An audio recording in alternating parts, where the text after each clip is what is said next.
Women are often expected to play nice, serve others, and do as they are told with a big smile.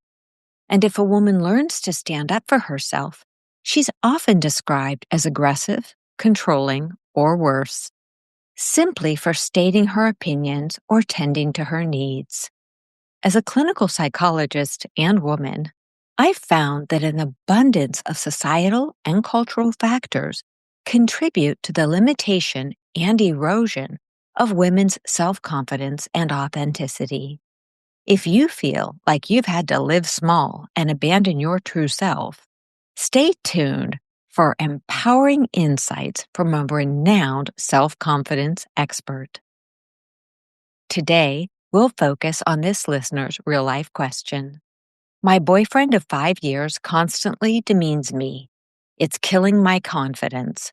My friends say he is so critical because I make more money and have more education than him. He has a lot of good qualities, but this is getting to be a deal breaker because it's getting worse over time instead of better. Do you have any tips for how I can turn things around? And with that question as the focus of today's episode, I'm Dr. Carla Marie Manley, and this is Imperfect Love. Welcome to Imperfect Love with Dr. Carla Marie Manley, psychologist, author, and relationship expert. I'm here to help unravel mysteries and misconceptions about love, relationships, and mental health issues, plus everything in between. Love is complicated, people are imperfect, and relationships surely can be tough.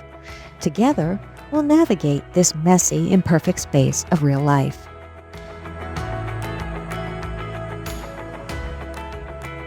Please note, as this episode may contain sensitive information, listener discretion is advised. If you need support, please see the special links in the show notes. Today, I'm joined by a very wonderful guest, Sheena Yap Chan, who will be sharing her expertise on empowerment. Sheena is an empowerment expert and Wall Street Journal bestselling author of The Tao of Self-Confidence and so much more. Well, Sheena, welcome to the podcast. Thank you so much for having me. I'm super excited to be here today. It's a delight to have you with us. And for those watching by video, they can see your books in the background, The Tao of Self-Confidence and Bridging the Confidence Gap.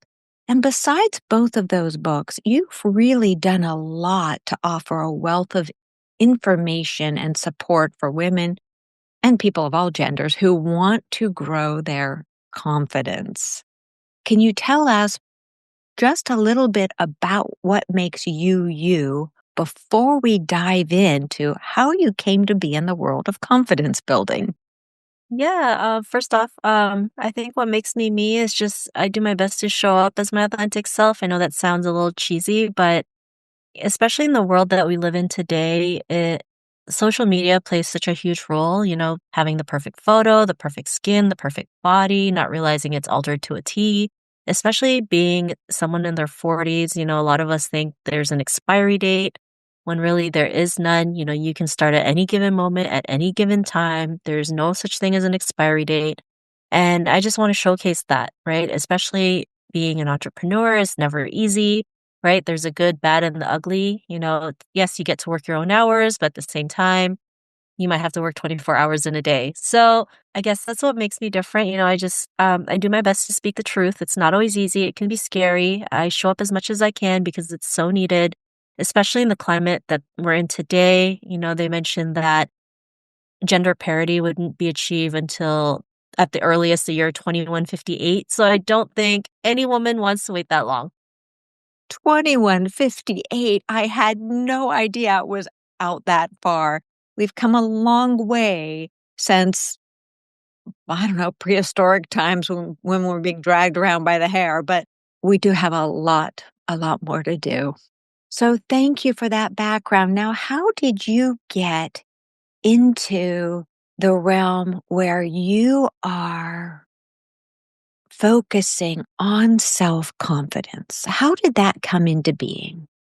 Yeah, I think it really stemmed from my own upbringing and having my own confidence issues. In 2015, I was dealing with a lot of confidence issues on myself, and I was looking for resources that specifically catered also for Asian women just because there wasn't any.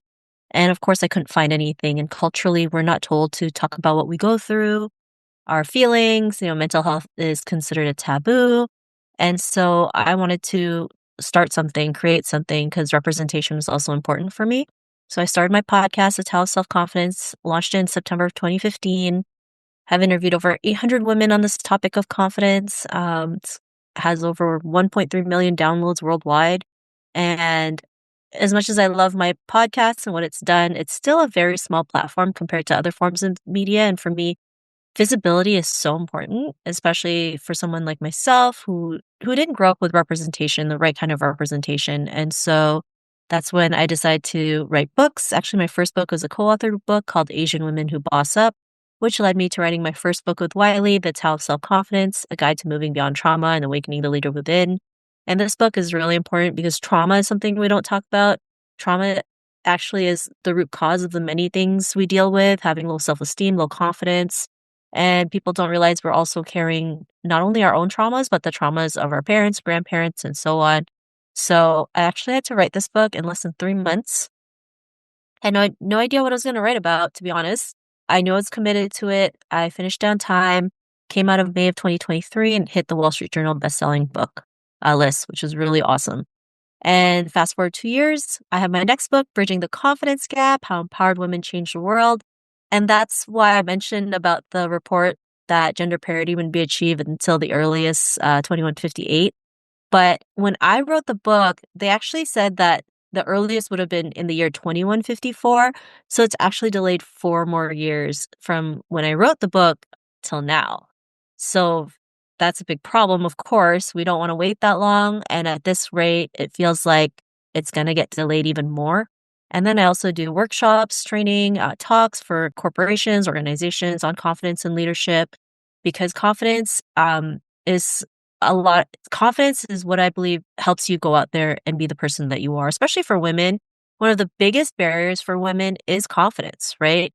A lot of women are more than capable out there, but how they see themselves really stops them from moving forward. I know we're more than capable. I've seen it time and time again.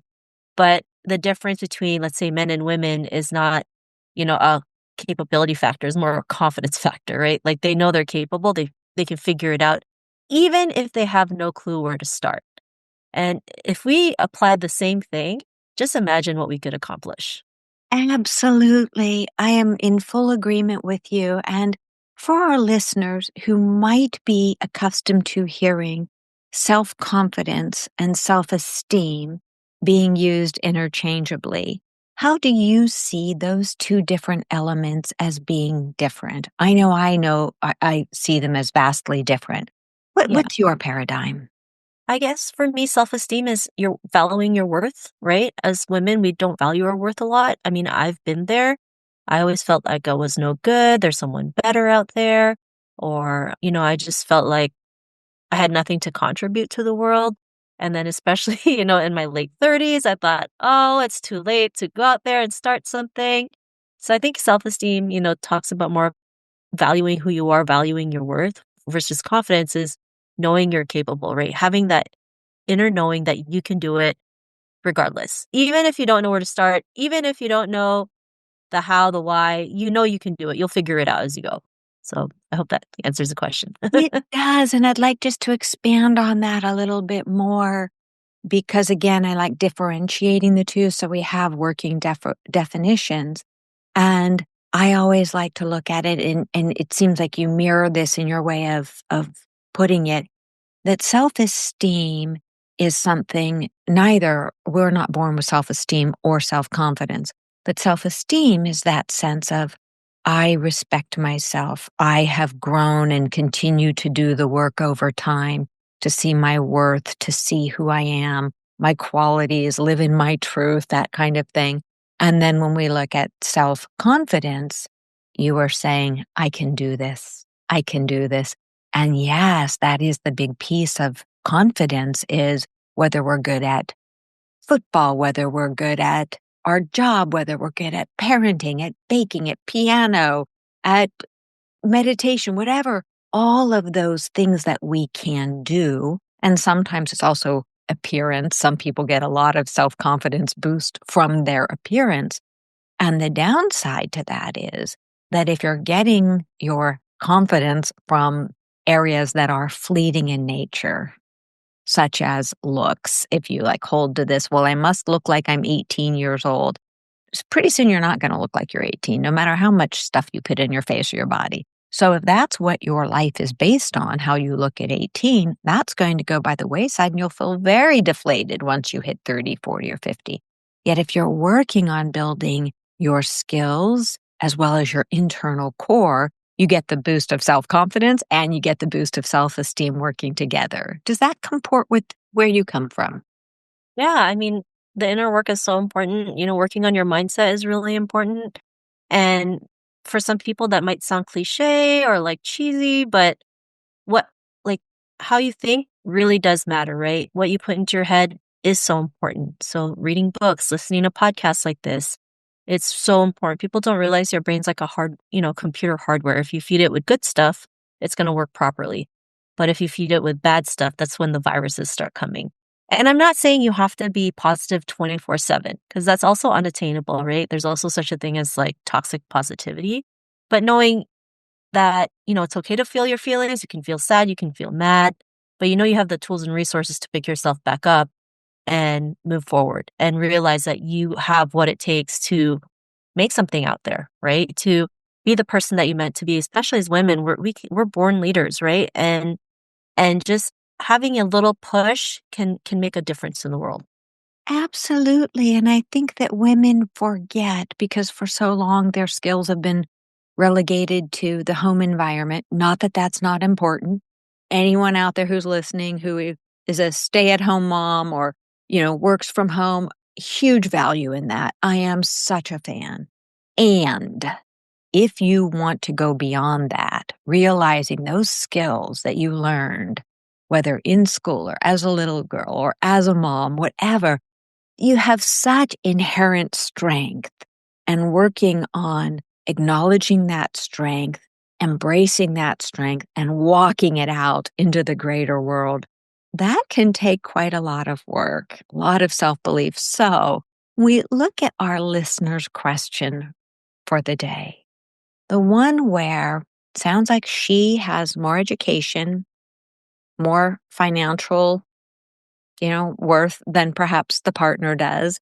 And he is getting critical and starting to talk down to her, which is going to erode if she chooses to stay in that relationship and things don't shift.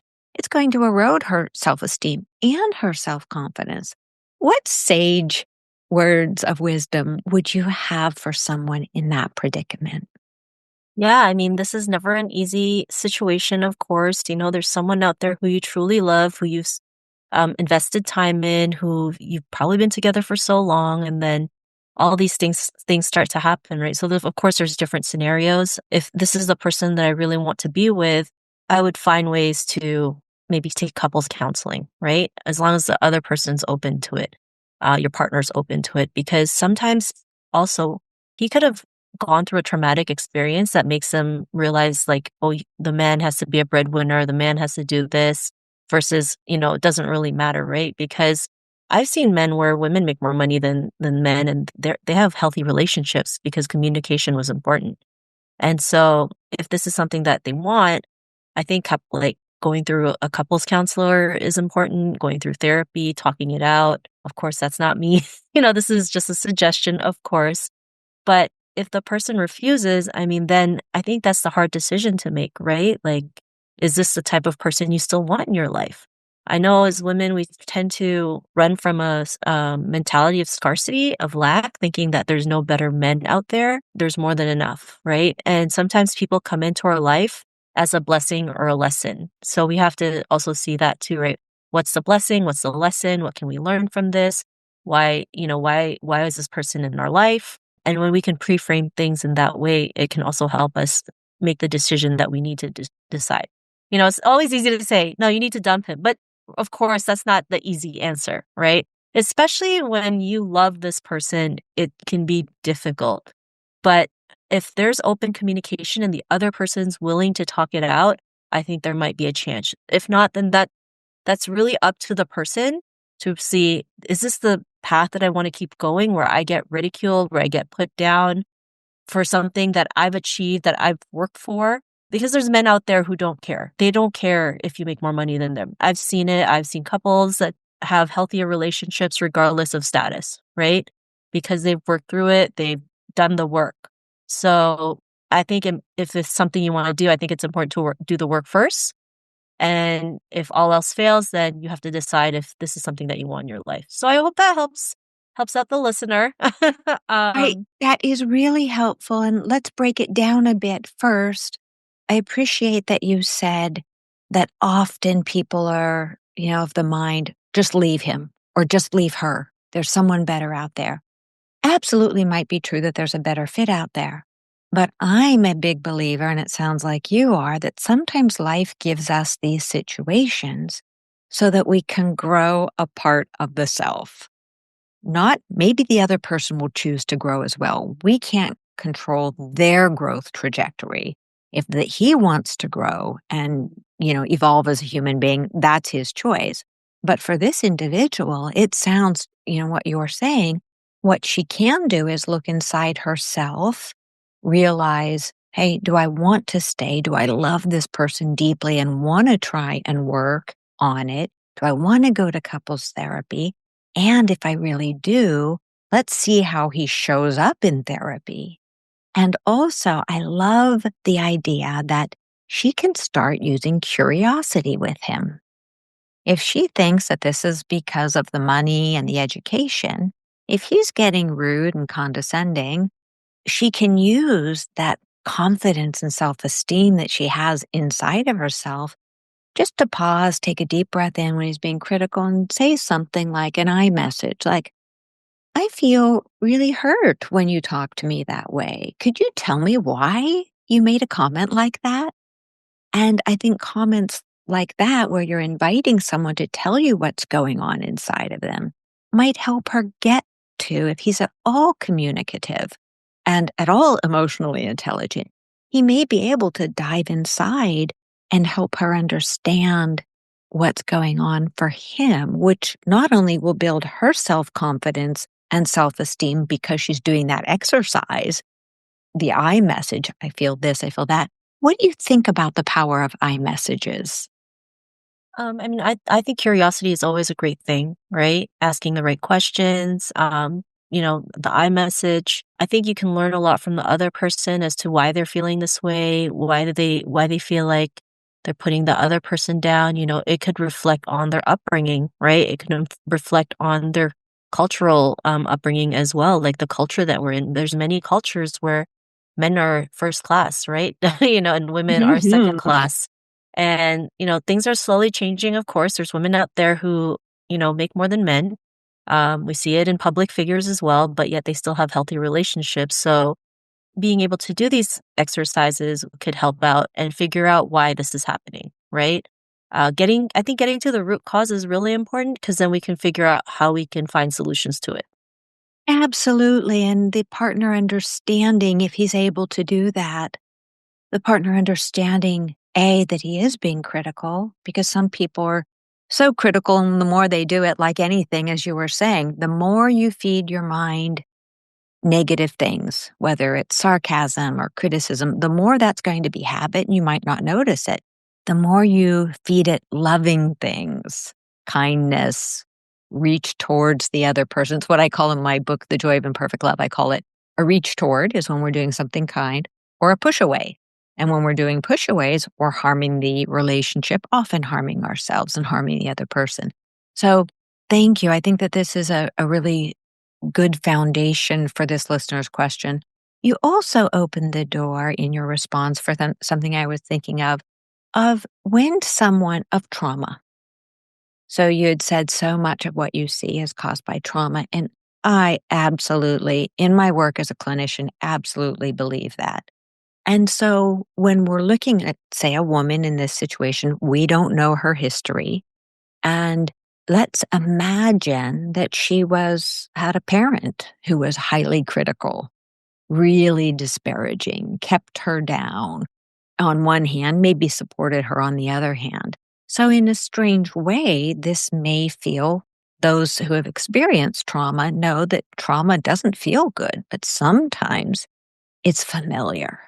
That critical voice is familiar because dad was critical, or mom was critical, or sibling was critical. And so, I'm coming back to a part on self confidence. When we realize that maybe what's impeding the growth of our self esteem and self confidence is unresolved trauma, that on one hand makes these kind of interactions painful, but also familiar. How do you encourage people to get to the roots of their trauma so that they can understand if there's a backstory that's creating this familiarity? Yeah, I think it's important to ask the right questions, why maybe they see something and they get triggered, start asking, why do I get triggered seeing a certain photo or hearing a certain name or attending, personal development seminars or courses that help you get to the root cause of that. Like I went to a personal development seminar in Hawaii and it made me realize that when I was 5, I failed kindergarten in the Philippines for coloring outside the lines of a photo. And I realized that because I didn't work through that trauma, I actually thought I was an instant failure in everything I did up to my mid-30s. So I realized that I didn't fail. I didn't fail for coloring a photo outside the lines. I was meant to just color outside the lines. And so sometimes we have blind spots, and they're called blind spots for a reason because we can't see it. So you need to have a second, third, or fourth pair of eyes to see those blind spots so they can correct it. And then you can find solutions to heal through your trauma. So if you have to talk to a mental health therapist, there's nothing wrong with that. There's no shame in that.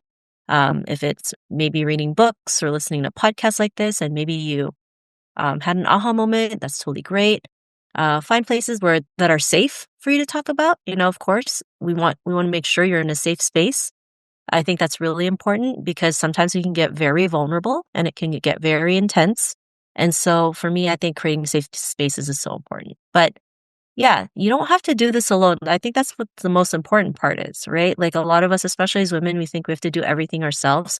But really, we don't have to. Like, we can ask for help, we can receive help, take out those blind spots, to course correct them, to find solutions to the trauma, to find the root cause, to even be aware of it, because not a lot of us are aware of it.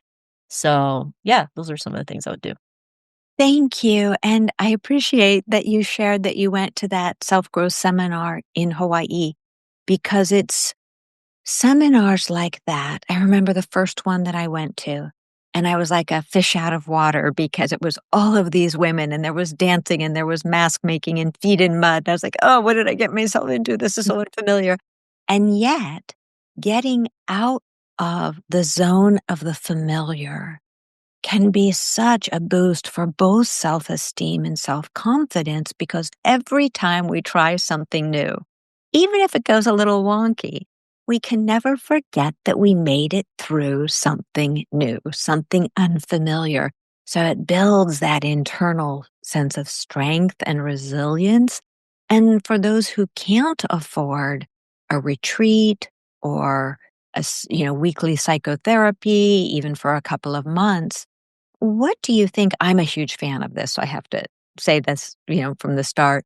There are so many. I used to run a huge women's support group, and it was very low fee, specifically so that women of all socioeconomic layers could attend.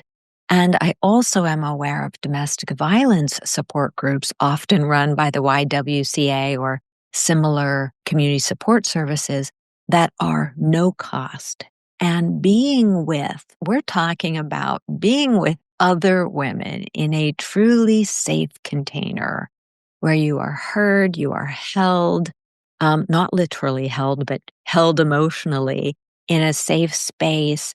And what do you think about the transformative power of being with other women in safe spaces like support groups specifically?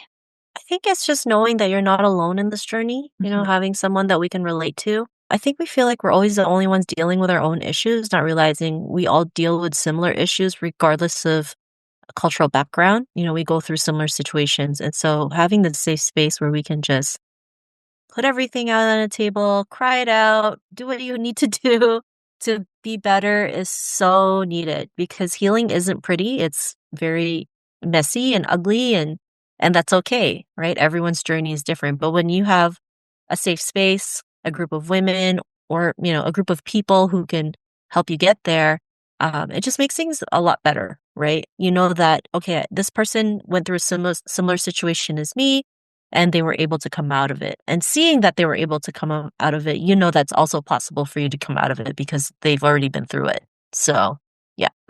Really wonderfully said. And I believe that. I remember when I was leading my support group, there were so many women who, when they'd first come, they're very quiet, low self-confidence, low self-esteem. Some had been through a lot of negative life experiences.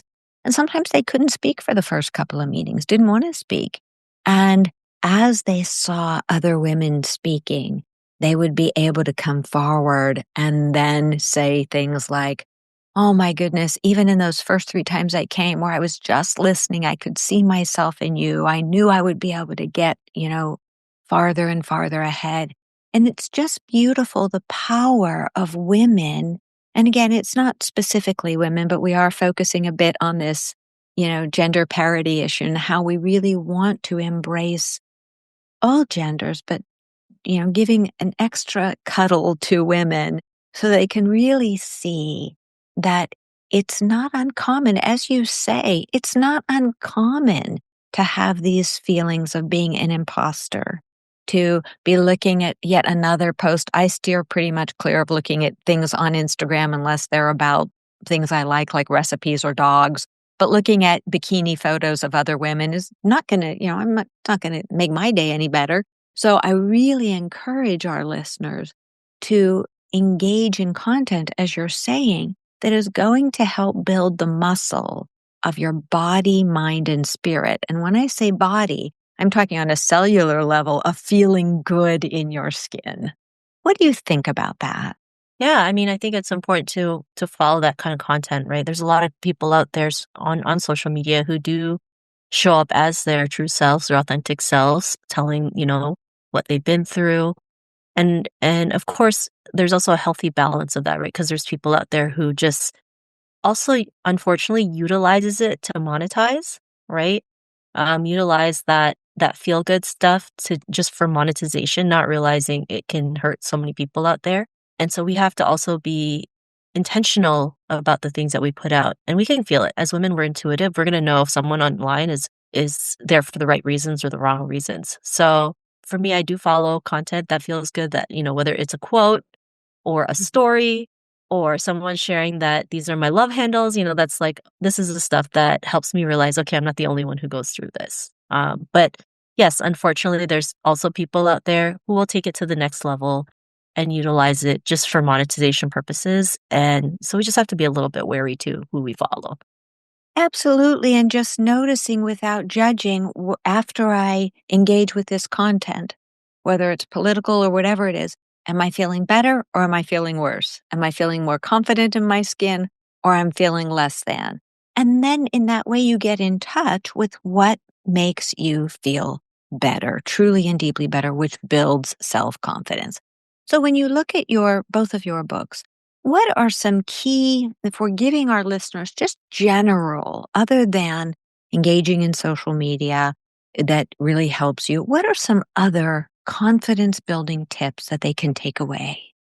Yeah, I mean, I think as women, we forget to practice self love and self care. And I think that is so important. We've always been told to take care of everybody else. I know as women, we're natural born caretakers, but I think for me, the most important person you need to take care of is yourself. So you need to have a a self-care routine, a self-love routine, whether it's even if it's 5 minutes a day, start with that. Start small if you have to, but have it as an everyday thing. I think we become our own worst enemy. If you have if you have a best friend, you would never tell your best friend they look ugly, that they're no good.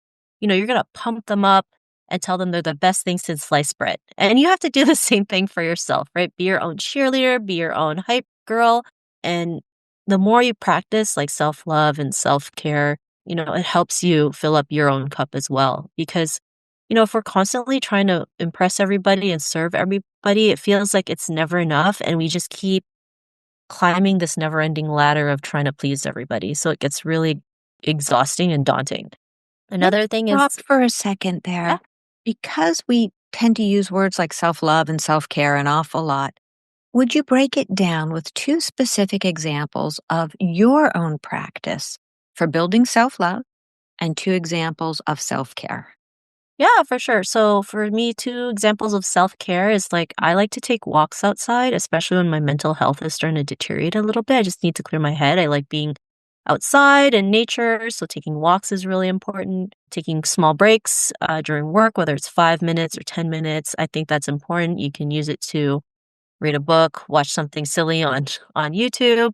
But I think having those breaks is so important. And when it comes to self-love, saying affirmations is important. And I don't say a million, I say like 3. So I keep it really simple. I usually say I'm love, I am worthy, and I am enough. And I keep telling myself that until I feel good, right? Because of course when you're trying to say these things to yourself, it's gonna feel awkward, it's gonna feel weird because you've never done it, especially when you're in front of the mirror trying to say it. So it takes practice. And then another thing is one thing I've learned to train my brain is every time I say something bad about myself, I think of the opposite right away so that it helps me stop putting myself down. Those are really great tips. And I'll just add on, especially for the part where you said it's unfamiliar. For people who are, so the self care, again, those are practices.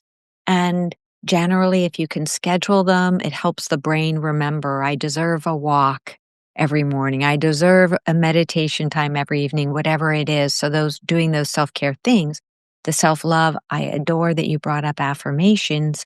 And I agree that they are often, especially at the beginning, they can feel very unfamiliar. And I'm a big fan. If you can't do them looking in the bathroom mirror quite yet, just stand somewhere with your eyes closed and imagine that your adult self talking to your kiddo self, or if you had a kiddo. And what are some things you'd say? You're darling, you're worthy, you're adorable, you're a good soul. And when we do that, often with our eyes closed, we can get into that habit of what we would do if we had a kiddo who was us and how we'd talk to them. We wouldn't be shaming them or blaming them. We'd be picking them up and hugging them and giving them a nice cuddle. So when you're looking at bridging the confidence gap, what would you say, just as we prepare to wind up, what are a couple other tools that you'd like to give our listeners? I think one thing that I talk in the book a lot that women are afraid to do is the importance of self-promotion. As women, we're not taught to promote ourselves. We're taught to stay in the background, don't brag about your achievements. But especially if you're in business for yourself, you're going to have to go out there and promote yourself, promote your products and services, right? Or pay someone to do that for you. Either way, you're still promoting yourself. So I think it's important to see self-promotion as something empowering versus something tacky. And then in the book, I share different ways that you can do it with confidence and it doesn't feel icky if you still feel that way. Also, talking about imposter syndrome, right? Imposter syndrome is something that we all deal with, feeling not good enough, and learning to work through that is really important as well. They say like 75% of women in corporate deal with imposter syndrome. So that's a big number. And I'm not saying You. men don't deal with it. I know women deal with it a lot more compared to the men. So those are some of the things I would do, start doing things to promote yourself, whether it's posting a selfie, posting a mug with your logo on it, just something simple, to help you get the ball rolling. And then, learn more about imposter syndrome. Start asking yourself, why do you feel like a fake? Why do you feel like you're not good enough? Why do you think someone is better out there? And of course, that would lead to the root cause. It could be from a traumatic experience, from our upbringing, how women are treated. I mean, each culture has a different way of dealing, like they have certain traditions that hurt women and we're not even aware about it. Right. So I share some of those traditions that does hurt women till today, in the in the book, in the newest book. So yeah. Could you give us an example of one of those traditions? when a woman has her period, that's always often a huge taboo. Some women are put in a different house because they have it. Like they're in a shed with like cattle for like 5 days because having your period is considered dirty and not pure. But I mean, that's part of a woman's anatomy, right? We're going to bleed at least once a month, right? Everyone's different, of course. But, women who do have it is treated like they're treated unfairly because of it, even though it's part of a woman's anatomy. Absolutely. And issues like that in today's world, we do want to band together to help eradicate them because a woman's menstrual cycle is just part of what makes her such an amazing, incredible human being. That ability to give life if she so chooses. So, my goodness, you have brought Mhm. us so much today, Sheena. Where can our listeners find you? Yeah, for sure. First off, thank you again for having me on the show. For anyone who'd like to connect with me, you can check out my website, sheenayapchan.com. You can also check out the podcast, The Tao of Self-Confidence on Spotify, Apple Podcasts, YouTube, and all other major podcast platforms. You can check out my books, The Tao of Self-Confidence and Bridging the Confidence Gap on Barnes& and Nobles, Amazon, Indigo, and other bookstore retailers worldwide. And you can connect with me on LinkedIn, Twitter, Facebook, Instagram, YouTube. But if you forgot anything that I mentioned, also on my website, you can also check out there's a free quiz to test your self-confidence personality. But if you forgot anything that I mentioned, you can literally Google my name, Sheena Yap Chan, because I'm the only Sheena Yap Chan on the internet. Excellent. And Sheena, and listeners, all of that will be in the show notes. So especially if you're driving, don't worry about having a pen handy. It will all be in the show notes. So you'll be able to click on any of the links and access Sheena and her books and her quiz and everything else. So thanks again for being with us, Sheena. It has been such a delight. And to our listeners, thank you, as always, for sharing your time, your love, and your energy with us. And this is Imperfect Love. Thanks so much for sharing your time with me today. Remember, you have the power to transform your life and love fearlessly, if imperfectly, and it's my privilege to help you along the way. You can find more life-changing content, including my books and other podcast episodes, at drcarlamanley.com. Feel free to submit your own confidential questions through my website. I'll do my very best to include your issue on a future episode. If you found this podcast helpful, please subscribe and leave a review. Until we connect again, this is Dr. Carla Marie Manley wishing you oceans of blessings and love.